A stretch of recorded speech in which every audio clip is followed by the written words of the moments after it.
I think if these guys wore red, they'd go faster.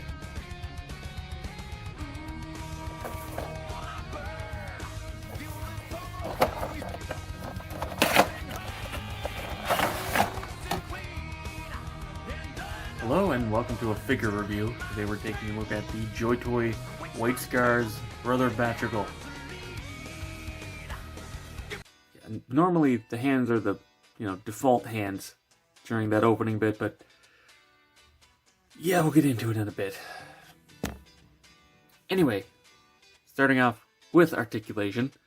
Head is on a barbell at the base of the neck, so you get as much range as you could reasonably expect given the armor. Shoulders are on a front-facing hinge joint now in the torso, because these are the 2.0 figures. There's no 1.0 White Scars, which I kind of wish they did, because the way the shoulder attaches now is instead of just being ball jointed onto the arm, it's just a piece of rubberized plastic. Which means those are probably going to break. Once they break, there's no way to fix them. Also, it honestly has worse outwards movement. I mean, there is a bicep rotation. It does cut into the sculpt slightly, but it's fine. Double jointed elbow, so it hides the joint fairly well, and has the same problem that the 1.0 had, where lighting doesn't really want to allow that to show up on camera. There we go. You'll notice both sides of the joint round in towards the center, so you get any sort of light in there and it starts looking a little funky.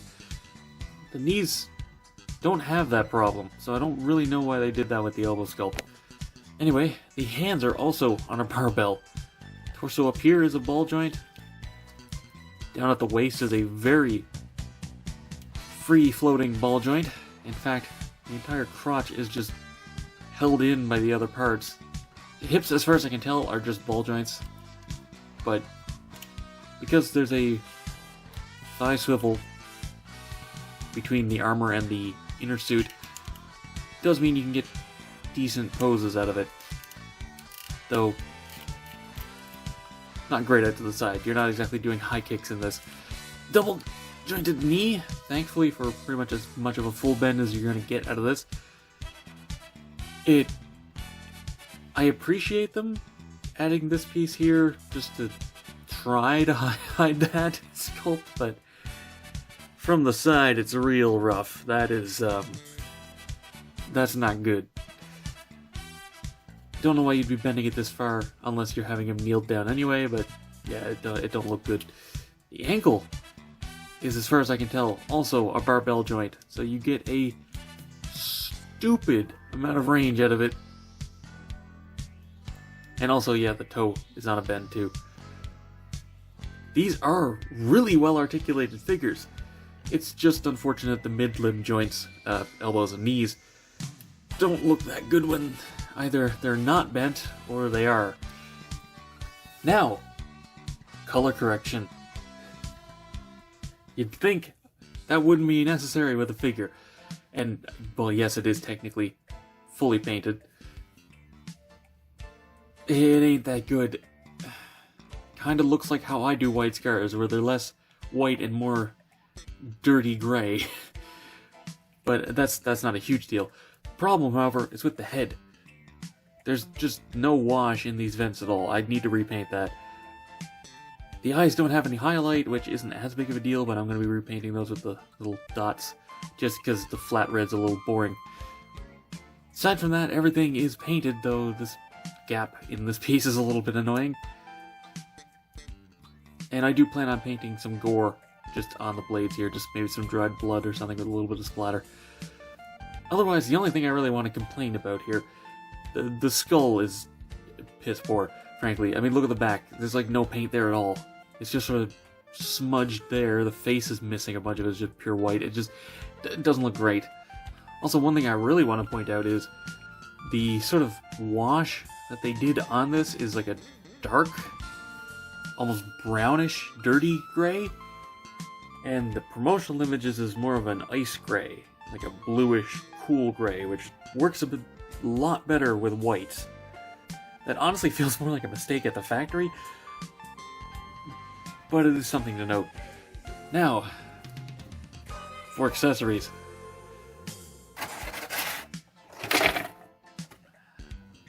pain to get them out, so I'll just do that. You get an unhelmeted head, which is mostly painted. They didn't paint the scar underneath the eye, just above it, which is... Okay, more work. I mean, I'm not going to use this head anyway, but it is not the best painting job. And again, no highlights on the lens there, but that's not a huge deal. Probably could have done a slightly better job on the teeth, too, thinking about it. And the inside of the mouth is obviously not painted, but that's who cares. You get a ton of hands. You get both left and right holding hands. Right trigger finger. Left closed fist. Left open hand. Left 2-finger point. They're all the hardest plastic I've ever felt. The 1.0, my friend has 1.0, so I know. They're really soft, maybe a little too soft, honestly. They do kind of feel like they might break over time just from, plastic degradation, but they're real nice to put the weapons into the hands because they're so flexible, it's no trouble at all. These are rock hard. It was actually a nightmare to get that in, so I'm not removing it. And frankly, I'm kind of worried I will break this hand if I try and force either of those weapons into it. It is rock hard. I don't know how they expect you to be able to fit the accessories into the hands now. Because they were clearly sculpted with the idea of them being flexible to just fit around. But now that they're not, it's just a massive design flaw. Like, they were clearly sculpted with the intention of being soft plastic. Look at the tolerances there. Like, they seriously expect you to fit a handle this thick into a gap that small. Yeah, good luck. Massive design oversight on that. If Joytoy happens to be watching this review, go back to the softer hands, for God's sake. Anyway, since we were already talking about the weapons, you do get a White Scar chainsword, which is just a beautiful design, honestly. You get a bolt pistol, which is one of the versions that doesn't have removable ammunition, which isn't a big deal. And you get a heavy bolter, which you get with damn near every Primaris at this point, so not special, but is nice. Is fully painted, unlike the Bandai one where they just forgot to paint the ammo inside the magazine, but yeah, I unfortunately can't really fit it into the hand to show it off, but they do fit okay. Good luck using the sling for much, but you can kind of fit it around the arm if you finagle it through. This, to be fair, that's not Joytoy's fault. That's just the actual design of the heavy bolter. It doesn't really allow you to sling it properly. They did actually hollow out the barrel on them, which is nice. At this scale, I mean, the McFarlane ones don't do that, and they're like twice this size. And finally, like all the Joytoy Marines, all the accessories on the belt are just ball jointed on, so you can swap them around, and I have already done so because I prefer how this looks with the skull over on this side. Normally it's over here and this is over there, but it balances things a little bit better, I think, to have it on this side. Plus it lets me swap on this. It comes with this one on it. Genuinely slightly irritating that they don't just put the seal on this one too. I mean, the pistol in this is in no way this one. I mean, it's supposed to be, but I mean, look at the size difference there. Slight scale issue. I really like seals. I wish they would just universally stick them onto the weapon holsters, because it's really irritating that you take out the pistol and you want to have the holster there without the weapon in it, and it breaks continuity because it doesn't have the seal on it. Like, if you're going to give us two, have them match. Also, it's just occurred to me that I'm pretty sure the 1.0 didn't use ratchet joints for the shoulder. That kind of limits articulation a little bit. I couldn't think of anywhere else to put this in the review, but it came with a desiccant packet? Branded? What are they putting in these things that they need to have this in here to not get damaged? I don't... Unless it's just supposed to absorb the smell, which it certainly didn't. It smells worse than the ones my friend got. Weird. And anyway, for a size comparison, maybe, 1/18 scale, so these guys aren't massive anyway, but it does feel a little much for the price. So, to wrap this review up, sculpting, great. Painting, could use a little work, but mostly fine. I wish they made a 1.0 White Scar though, because man, the changes they made to this mold are not good.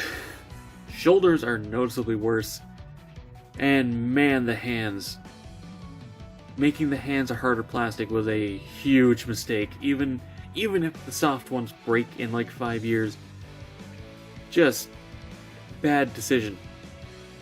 I know maybe there's no win scenario there, but I much prefer the soft hands, even if you have to be more careful with them. I feel like you need to heat these up with a hairdryer whenever you want to swap them around. And finally, the price. Yes, this is a fully painted figure, and it has good enough articulation. 40, and not 40 Canadian, 40 US. Really? Like 38 US for this? I'd say like 35 Canadian would be a good price for this. These guys are small. And yeah, hand painting is more expensive to produce, but factory workers aren't doing a particularly good job, frankly. I've dealt with enough of these now, both 1.0 and now 2.0, to know the paint on the actual figure is nothing like the promotional images. They actually do a good job on the promotional models. The paint on these that isn't tamper-graphed or detailing on the weapons, the kind of pre-shading, highlight, airbrushing that they do on these is way sloppier on these actual figures than it is on the promotional ones.